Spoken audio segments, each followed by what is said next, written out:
Pourquoi sommes-nous une conscience? Une conscience, c'est l'attribut d'un sujet pensant. Vous Voyez, tout ce qui est dans la création, ce sont des choses que Dieu a créées mais qui ne pensent pas. ni ukuvuga ngo ibintu byose biri mu isanzure ni ibintu Imana yaremye bidatekereza, ariko twe turi abantu Imana yaremye ariko batekereza. Au sein de ces choses qui ne pensent pas, noneho Imana hagati y'ibyo bintu bidatekereza, Dieu a placé un sujet pensant Imana yahashyize umuntu utekereza pour qu'il pense ces choses, kugira ngo atekereze ku bintu, qu'il essaie de découvrir la réalité cachée dans les choses. agerageze no kuvumbura ukuri guhishe kw'ibyo bintu. C'est ce que les philosophes appellent l'en-soi et le pour-soi. L'en-soi, cette table, c'est l'en-soi. Ça veut dire il n'a pas le dehors de lui-même. ni ukuvuga ngo iyi meza muri filozofi bayita answa, ni ukuvuga ngo ntabwo itekereza hanze yayo, C'est plein. ni ukuvuga ngo yo irahuye nyine iraho. Ça, c'est l'en-soi. Iyi bayita answa, Et nous sommes le pour-soi. twebwe twitwa pour soi, Parce que nous avons la capacité de penser en dehors de nous. kuko dufite ubushobozi bwo gutekereza hanze yacu. Donc nous pouvons penser la chaise. urugero dushobora gutekereza kuri iyi meza, Mais la chaise ne peut jamais penser en moi. ariko iyi meza ntishobora kuntekerezaho. Amen. Vous avez compris? Mwabyumvise? Est-ce que vous aimez ça? Ese ibyo murabikunda? Donc il faut que nous dépassions les besoins primaires. N'est-ce pas? Rero dukwiye kurenga guhaza iby'umubiri ukeneye gusa. Ça comprend que tu es une conscience. Sobanukirwa ko uri umuntu witekerezaho, utekereza no kubiri hanze ye. Alléluia. Hallelujah. Vous savez, Descartes a dit, Murabizi witwa Descartes yaravuze ngo dans ce qu'on appelle le cogito. mu byo bita cogito. En latin, cogito, ça veut dire, c'est le fait de penser. Cogito mu kilatini, Parce que Descartes a vécu aux environs du 16e siècle, 15e siècle par là. yabaye mu kinyejana cya 15 aho ngaho, 16e siècle, ikinyejana cya 16 aho ngaho. Descartes, Yitwaga Descartes, c'est un philosophe français, ni umufilozofi w'umufaransa, mais qui a été aussi quelqu'un qui a pensé les mathématiques, etc. ariko kandi akaba yarabaye ku muntu w'umunyamibare n'ibindi n'ibindi. Beaucoup de disciplines. Ni ukuvuga ngo yarazobereye mu bintu bitandukanye. Descartes a dit, Rero Descartes yaravuze ngo dans ce qu'il a appelé cogito, mu byo yise cogito, cogito, cogito, cogitatatum, ça veut dire je suis parce que je pense. Le fait de penser prouve que je suis. Ça veut dire si je ne pensais pas, rien ne me dirait pas que je suis. yaravuze ngo ndiho kuko ntekereza, ndatekereza kuko ndiho. Niba nshobora gutekereza ni ukuvuga ko ndiho. Ça veut dire si tu peux douter de tout, ni ukuvuga ngo uramutse ushidikanyije kuri buri kintu cyose, mais tu ne peux jamais douter que tu penses. ariko ntago washidikanya kuri muratekereza. Parce que le fait même de commencer à douter à quelque chose, kuko no kuba washidikanya ku kintu, tu es en train de penser. nuko uri kugitekereza, Et le fait que tu penses, kandi kuba utekereza c'est que tu es. nuko uriho. Vous avez compris? Mwabyumvise? Est-ce que le chat est? Ese injangwe iriho? Non, parce que le chat ne peut pas penser sur lui-même. Hoya, ntabwo iriho kuko ntabwo ishobora kwitekerezaho ubwayo. Donc, no kuvuga ngo rero, voilà pourquoi les Anglais, quand tu veux parler, prenons qu'on accorde à l'animal, on dit quoi? Pourquoi? niyo mpamvu mu cyongereza inyamaswa bayita nk'ikintu, bayifata nk'ikintu. Hein?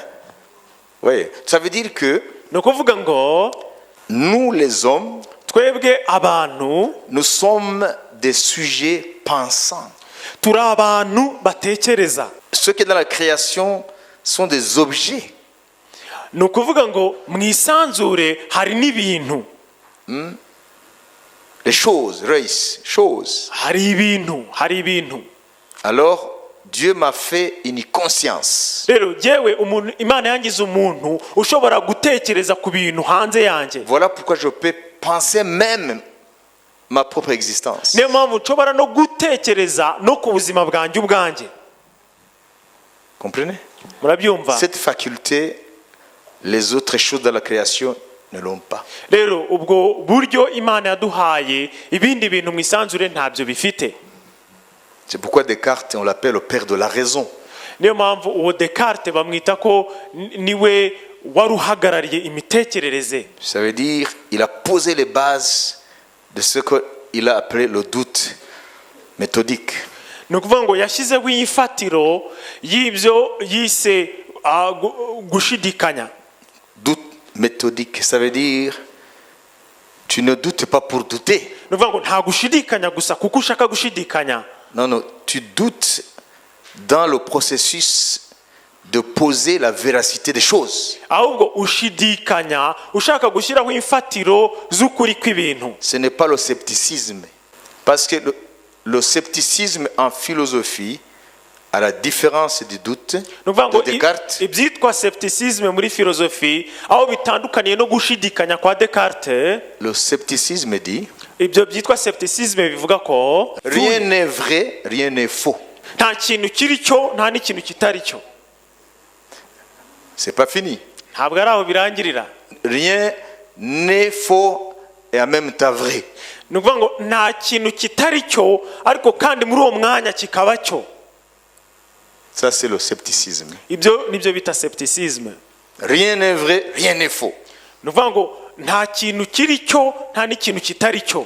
Mustapha, urugero Mustafa il peut être un voleur. ashobora kuba ari umujura Aussi, il pourrait être un autre homme. ariko ashobora no kuba undi muntu.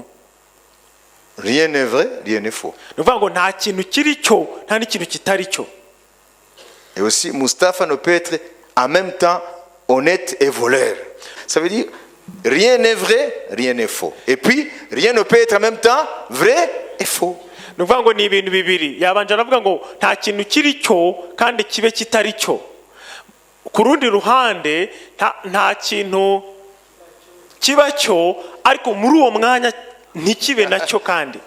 Écoutez, vous voyez, ça alors, hein, vous aimez faire du jogging, n'est-ce pas? mukunda urugero kwirukanka mukora siporo sibyo? Alors aujourd'hui, vous êtes dans un autre jogging de notre genre. none uyu munsi mwaje mu myitozo y'ubundi bwoko. Jogging intellectuel. muri mu myitozo y'uburyo bw'ubwonko. Voilà, donc le scepticisme, rero ibyo byitwa ce n'est scepticisme pas le doute de Descartes. ntabwo ariko gushidikanya kwa Descartes. René Descartes dit, kuko Descartes we aravuga ngo il faut douter de tout ngo ukwiye gushidikanya kuri buri kintu cyose jusqu'à ce que kugeza aho les bases soient posées de la véracité de la chose. ifatiro zishingwa z'ukuri kw'icyo kintu nyine. C'est ce qu'on appelle le doute méthodique. nibyo yise doute méthodique. C'est-à-dire, il ne faut pas rester sur les vérités acquises a priori. ni ukuvuga ngo ntabwo ukwiye kwizera ibyo wita ukuri wumvise wenda. A priori, ça veut dire sans avoir été expérimenté. nta shingiro ufite utarabyibazaho. Vous comprenez? murabyumva? Comprenez? Alléluia. amen. Ça veut dire il y a des vérités a priori ni ukuvuga ngo hari ukuri tuzi ariko et il y a des vérités a posteriori.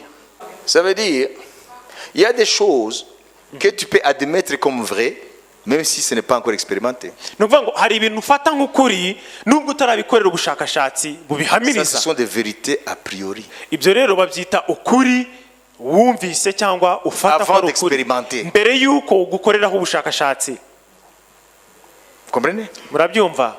Et la plupart kandi byinshi mu des bintu hommes, benshi mu bantu ils fondent leurs croyances, mais aussi leurs œuvres, leurs espérances sur des vérités a priori. ibyiringiro byabo abantu benshi usanga barabishingiye ku kuri batakoreye ubushakashatsi batazi neza badahamya.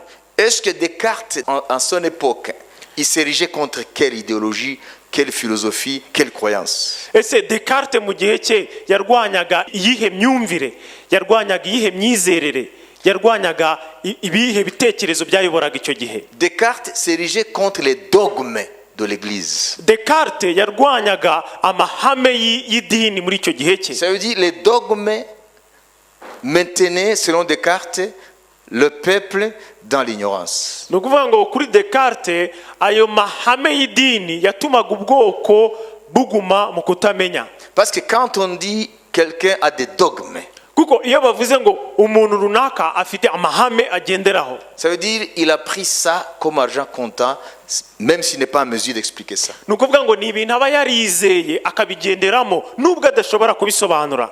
Alors l'Église, dans tout le Moyen-Âge, maintenait le peuple dans l'obscurantisme intellectuel. Rero idini mu gihe cyitwa Moyen Age ryatumaga ubwoko buguma mu icuraburindi, amoko aguma mu icuraburindi ku bijyanye n'ubwenge. Appelons cela, même si les nations modernes n'étaient pas encore nées, amahanga muri icyo gihe yari mu icuraburindi. ça veut dire les dogmes maintenaient le peuple dans l'obscurantisme. Ni ukuvuga ngo amahame y'idini yatumaga amahanga aguma mu icuraburindi. Et c'est par ce moyen-là Kandi ni muri ubwo buryo nyine que l'Église du Moyen-Âge a dominé le peuple. itorero cyangwa se idini ryo Selon Descartes, l'Église a volé à l'homme un don que Dieu lui a donné, la puissance de la raison. ni ukuvuga ngo ku bwa Descartes idini ryibye umuntu Imbaraga zo gutekereza. imbaraga zo gutekereza ariyo mpano Imana yahaye umuntu. Et il a dit, dans le domaine de la connaissance, noneho aravuga ngo mu bijyanye no kumenya la raison joue un rôle prépondérant. imitekerereze igira uruhare rukomeye. Amen. Amen. Ça c'est Descartes. Uwo ni uwitwa Descartes. Et puis, avant que j'aille loin, je vais parler aussi de Kant, même si je veux revenir sur lui. noneho mbere y'uko ngera kure nshobora no kuvuga ku witwaga Kant nubwo ndibuze kumugarukaho. Philosophe allemand, Emmanuel Kant, uwo Emmanuel Kant yari umufilozofe w'umudage, 18e siècle. ikinyejana cya 18 niho yabayeho. Kant, c'est le plus grand des philosophes. uwo witwa Kant yabaye umwe mu bafilozofe bakomeye. Beaucoup de philosophes ou de philosophie moderne découlent de Kant. abafilozofe benshi na filozofi nyinshi z'iki gihe zayikomoye ku witwa Kant. Et Kant, en réagissant sur la pensée de Descartes, noneho uwo Kant igihe yatekerezaga ku mitekerereze ya Descartes par rapport au cogito, ku bijyanye na bya bindi byitwaga je pense, cogito byo kuvuga ngo je ndatekereza, pense, donc je suis. ndatekereza niba ntekereza ndiho. Alors Kant a dit, uwo Kant yaravuze ngo la raison ne peut tout expliquer. ngo imitekerereze ntabwo ishobora gusobanura buri kintu cyose. Là, il est en train de réagir. noneho yari ari kugira icyo avuga. La raison, quelle que soit sa puissance, ngo imitekerereze nubwo yaba ifite imbaraga zimeze gute, je ne nie pas la puissance de la raison, ntabwo mpakana imbaraga z'imitekerereze, mais quelle que soit la puissance de la raison, ariko imbaraga imitekerereze zaba zifite mais yose, la raison a des limites. imitekerereze ifite akarimbi. Les dogmes disent, prends sans réfléchir. ni ukuvuga ngo ya mahame y'idini Vous twabonaga, avez compris? Les dogmes disent, prends sans réfléchir. ya mahame twavugaga y'idini aravuga ngo byakire utabitekerejeho. Et le scepticisme dit, rien n'est vrai, rien n'est faux. hanyuma iyo scepticism ikavuga ngo nta kintu kiba cyo kandi ntikibe kitari cyo. Ça veut dire, rien n'est vrai, rien n'est faux, rien ne peut être en même temps vrai et faux. ni ukuvuga ngo nta kintu gishobora kuba icyarimwe ari kizima kandi gipfuye. D'abord, rien n'est vrai, rien n'est faux. mbere na mbere nta kintu kiba cyo kandi ntikibe kitari cyo.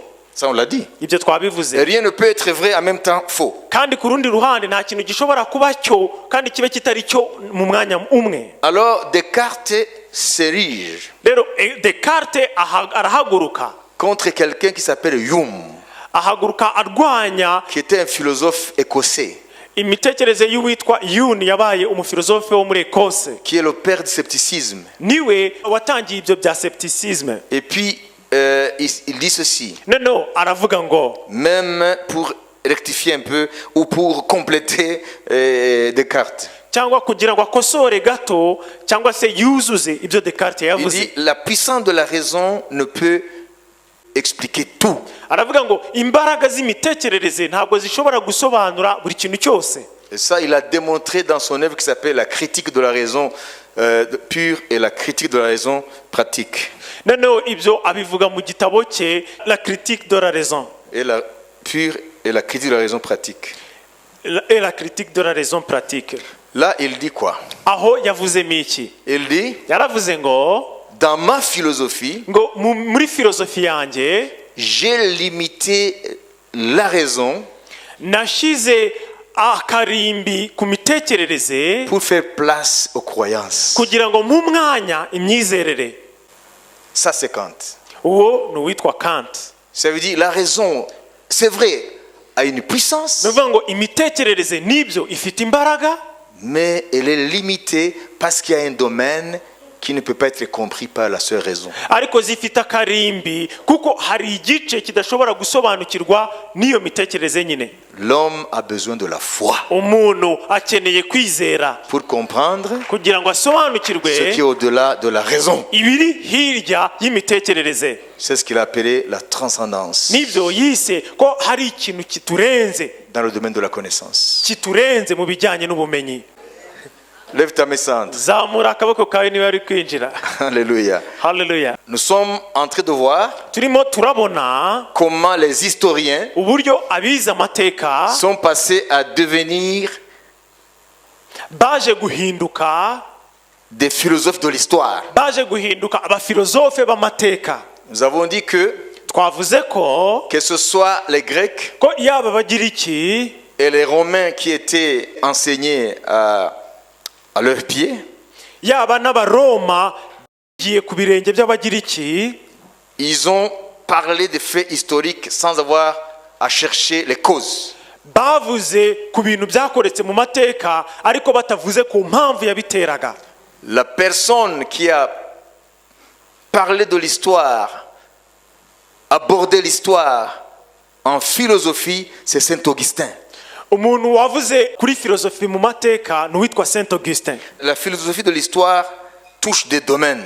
Filozofi y'amateka ikora ku byiciro bibiri. Il y a d'abord l'histoire, Hari amateka il y a ubwayo, la philosophie. hari na filozofi. Et on l'appelle la philosophie de l'histoire. Rero iyo yitwa filozofi y'amateka C'est une bifatanye, discipline scientifique. ni ukuvuga ngo ni isomo ryigwaho. Pourquoi Saint Augustin? Ese kuki Saint Augustin niwe wabivuze? Saint Augustin était un Africain Nuko Saint Augustin yari umunyafurika d'Algérie. wo muri Algeria. On l'appelle Saint Augustin d'Hippone, évêque d'Hippone. C'est une ville d'Algérie. Bamwita Saint Augustin d'Hippone, ni umujyi wo muri Algeria. Hippone, c'est une ville d'Algérie. Hippone ni umujyi wo muri Algeria. Il était évêque là-bas. Yari umusenyeri w'aho ngaho. Comprenez maintenant? Rero mubyumve, Comprenez? mubyumve, En 410 après Jésus, mu mwaka wa 410 mbere ya Yesu, Rome a été mise à sac. Roma C'est-à-dire les barbares ont attaqué Rome. ni ukuvuga ngo hari inyeshyamba zateye Roma. Les barbares européens, bien sûr. Bari abanyeshyamba bo mu gihe cy'Uburayi icyo gihe, murabyumva. Donc les autres tribus qui n'étaient pas romains. Ni ukuvuga ngo ni ayandi moko y'abantu batari Abaroma. Ça veut dire dans l'actuelle Allemagne d'aujourd'hui, Ni ukuvuga ngo urugero Ubudage bw'iki gihe, tous ces pays-là ibyo bihugu byose qui étaient conquis par Rome byari byarigaruriwe au niveau de l'Europe. n'Abaroma mu Alors Burayi. en 410 après Jésus, Rero mu mwaka wa 410 nyuma ya Yesu, les barbares ont envahi la ville de Rome. ayo moko atera umurwa wa Roma. Et Rome est tombée. Noneho Roma iratsindwa. Alors les Romains, Rero Abaroma dans leur paganisme, muri ubwo bupagani bwabo ils se sont attaqués à la religion chrétienne bahagurukira itorero rya Gikristo, en disant ce sont les chrétiens qui ont provoqué la chute de Rome. bavuga ngo ni Abakristo batumye Roma itsindwa. Comprenez, la conception des Romains, Mwumve uburyo Abaroma babonaga ibintu, ce sont les dieux qui donnaient la victoire au royaume. bavugaga ko ibigirwamana byabo Ils appelaient les dieux. cyangwa se imana mu bwinshi. Par exemple, Jupiter. Urugero iyitwa Jupiter nizo zatangaga intsinzi mu rugamba cyangwa zahaga amahanga. Si Rome est devenue une puissance, ngo niba Roma yarahindutse igihugu c'est cy'igihangange par Jupiter. ni ukubera ikigirwamana cyitwa Jupiter Jupiter qui est causé par les Romains comme le dieu des dieux, comme le Zeus des Grecs. cyafatwaga nk'imana ikuriye izindi mana zose cyangwa se igereranywa na Zeus mu Bagiriki. Alors voilà, rero Rome vient de tomber. Roma iratsindwa. Pour les Romains, Rome était invincible. kuba Roma bayifataga nk'umujyi udashobora gutsindwa. La capitale mondiale à qui Jupiter a donné la prédominance ou la domination du monde entier. bawufataga nk'umurwa w'isi yose, ikigirwamana Jupiter cyari cyarahaye ubutware bwo gutwara andi mahanga yose. Et voilà, sous Constantin le Grand, nuko mu gihe witwaga Constantin le Grand yatwaraga, en 316, il a décrété la foi chrétienne comme religion de l'État romain. mu mwaka wa 316 yaje kuvuga yuko imyizerere ya Gikristo ihindutse imyizerere y'Abaroma bose, L'État romain, ou l'Empire romain. cyangwa se b'umurwa wa Roma, L'Empire ubwami, romain. kuko bwari ubwami bwinshi bw'Abaroma. L'Empire romain, ubwami bwa Roma. ubwami bwa Roma. Roma. Voilà, donc, rero voilà, Rome vient de tomber dans les mains des barbares, Roma iratsindwa imbere y'ayo qui est moko, détruit. barayisahura barayisenya. Et les Romains ont dit, hanyuma Abaroma baravuga ngo c'est parce que le Dieu des chrétiens est venu remplacer notre Dieu ngo ou nos nuko dieux. impamvu nuko imana y'Abakristo yaje gusimbura ibigirwamana byacu. Et voilà, il n'est pas tout puissant nuko rero iyo mana ntabwo ishoboye byose, parce qu'il n'a pas pu défendre Rome. kuko ntabwo yabashije kurinda Roma. Ça, c'est la réaction païenne. uko ni imitekerereze ya gipagani. Vous comprenez? murabyumva? C'est ça l'approche des Romains uko niko Abaroma babonaga ibintu en présence de la défaite de Rome. imbere y'uko bamara gutsindwa. Alors, les chrétiens sont dans une mauvaise posture. noneho Abakristo b'icyo gihe bagubwa nabi. Et puis, Saint Augustin, noneho uwitwaga Saint Augustin qui était algérien, africain, wari umunyarigeriya wo muri ça Afurika. veut dire algérien, ça veut dire africain. mvuga ngo iyo tuvuze Algeria tuvuga ko ari umunyafurika nyine. Les nouvelles sont arrivées à lui amakuru amugeraho que Rome est tombée ko Roma yatsinzwe et la chrétienté est menacée. kandi ko ubukristo buri mu kaga, Que le Dieu des chrétiens, c'est pas un Dieu fiable ko n'Imana en qui il faut mettre sa confiance, ko n'Imana y'Abakristo bari kuyifata nk'Imana itizewe tudakwiye parce qu'il n'a pas su protéger Rome. kuko itabashije kurinda umurwa wa Roma. Alors, pour répondre à cette vague de haine contre la chrétienté, rero kugira ngo asubize urwo rwango rwari ruhagurukiye ubukristo, Saint Augustin a écrit un ouvrage magistral qui s'appelle La Cité de Dieu, Saint Augustin yandika inyandiko The City of God. yitwa La Cité de Dieu, umurwa w'Imana. On dirait aujourd'hui plusieurs tomes, par exemple. uyu munsi twavuga yuko C'est un ensemble de livres qui forment un ouvrage qui s'appelle La Cité de Dieu. twavuga ko ari igitabo kigizwe n'ibitabo byinshi cyitwa umurwa w'Imana, Une vingtaine. birenze 20 cyitwa umurwa w'Imana.